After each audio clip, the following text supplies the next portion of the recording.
Sumainyo ang Panginoon. At sumayo rin. Ang mabuting balita ng Panginoon ayon kay San Marcos. Papuri sa iyo, Panginoon. Noong panahong iyon, mula sa sinagoga, si Jesus ay nagtuloy sa bahay ni Andres at Simon. Kasama niya sina Santiago at Juan.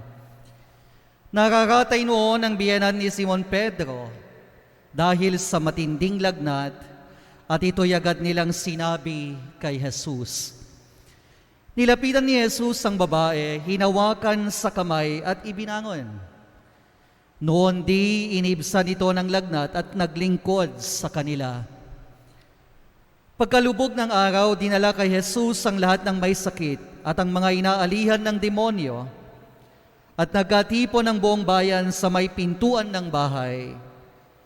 Pinagaling niya ang maraming may sakit, anuman ang kanilang karamdaman, at nagpalayas siya ng mga demonyo. Hindi niya hinayaang magsalita ang mga ito sapagkat alam nila kung sino siya. Madaling araw pa'y bumangon na si Jesus at nagtungo sa isang ilang na puok at nanalangin. Hinanap siya ni Simon at ng kanyang mga kasama. Nang siya'y matagpuan, sinabi nila, "Hinahanap po kayo ng lahat." Ngunit sinabi ni Jesus, "Kailangang pumunta rin naman tayo sa mga kalapitbayan upang makapangaral ako roon. Ito ang dahilan ng pag-alis ko sa Capernaum." At nilibot niya ang buong Galilea na nangangaral sa mga sinagoga at nagpapalayas ng mga demonyo.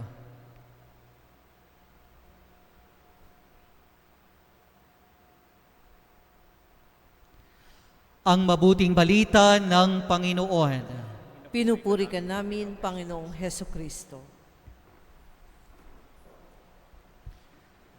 Kung kayo po ay tatanungin, sa araw-araw, ano ang pinakauna ninyong ginagawa? Like for example, kanina, pagkagising ninyo, ano ang una ninyong ginawa? Karamihan, ang ginawa, kinuha ang cellphone, tinignan kung may missed call o mensahe. Hindi po ba? O kinuha mo yung cellphone mo, tinignan mo sa Facebook mo. Yung iba, ang ginawa, kinuha ang remote control ng kanilang telebisyon, binuksan ang telebisyon, nanood ng balita, hindi ba? O yung iba naman, pagkagising, nagtimpla ng kape. Sa Ebanghelyo, napakaganda. At sabi dito, madaling araw pa lang, si Jesus ay pumunta sa ilang na puok at nalalangin. Ang unang ginawa ni Jesus, nanalangin. So, ibig sabihin, this is a good reminder for all of us kung saan dapat ang lugar ng pananalangin sa araw-araw na buhay. It should be first.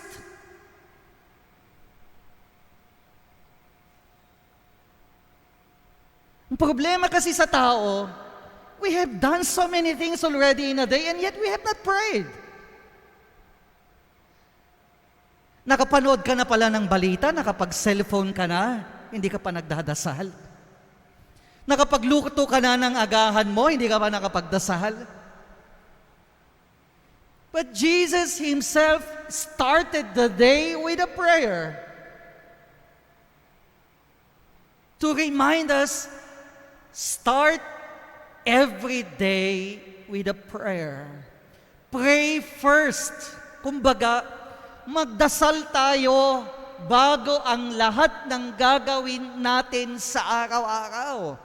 Bago ka pa bumangon, nakapagdasal ka na dapat. And sadly, ito yung madalas nating nakakaligtaan. Yung iba on the way na papunta sa trabaho, saka palang maalala, hindi pa ako nakapagdasal. Kaya yan ang una na mensahe ng Ebanghelyo. Pray first every single day. Yan ang una na gagawin sana natin araw-araw. Kaya tanungin po ninyo ang sarili ninyo, honestly, do you start your day always with a prayer? Lagi nyo bang sinisimulan ang bawat araw na dumadaan sa pananalangin? Pangalawang katanungan ng Ebanghelyo is, sa isang araw, ano ang pinakamahalagang panahon o oras? Siguro yung iba sasabihin, mahalaga yung 8 oras na pagtatrabaho sa opisina o sa business.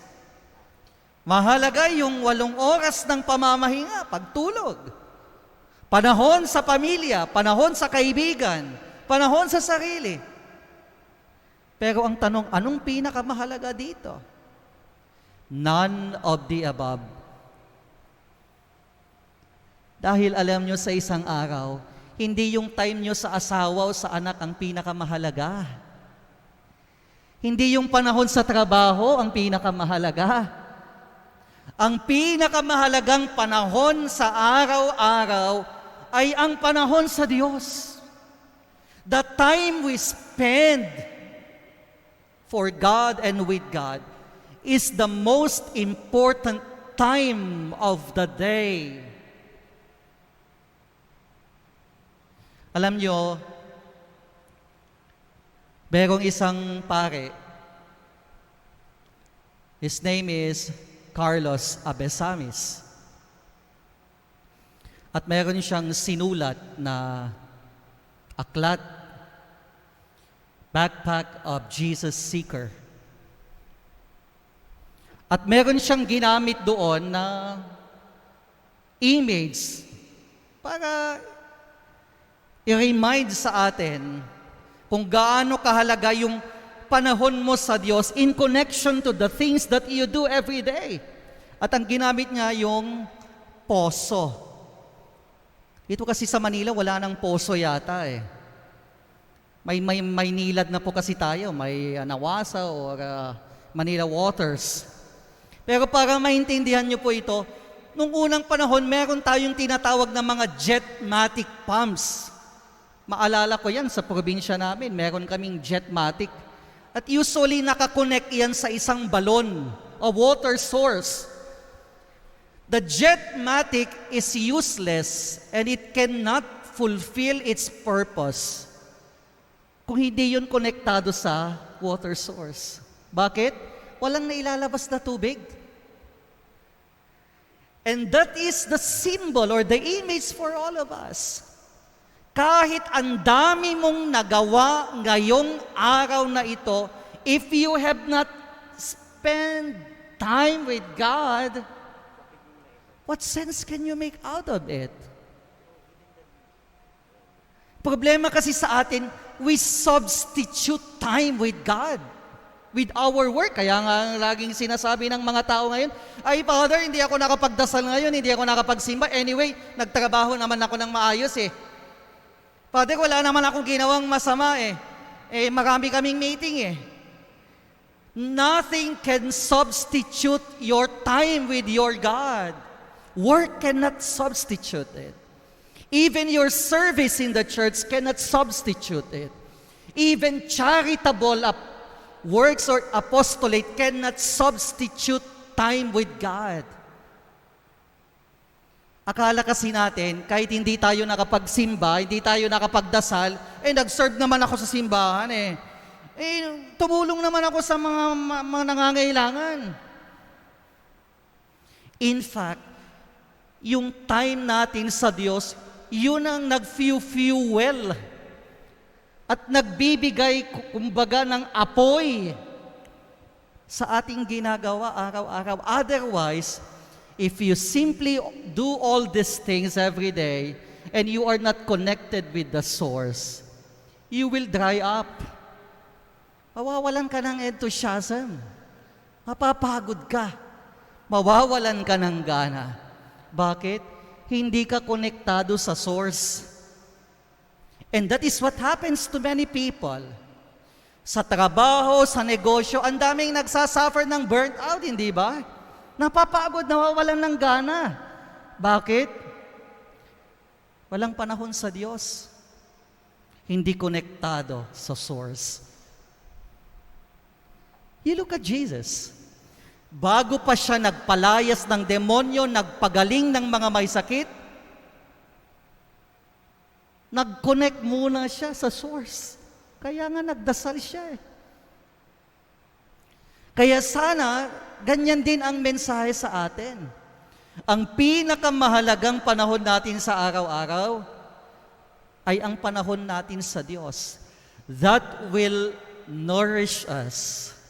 That will recharge us. And that will fuel us to fulfill all the things we have to do every day.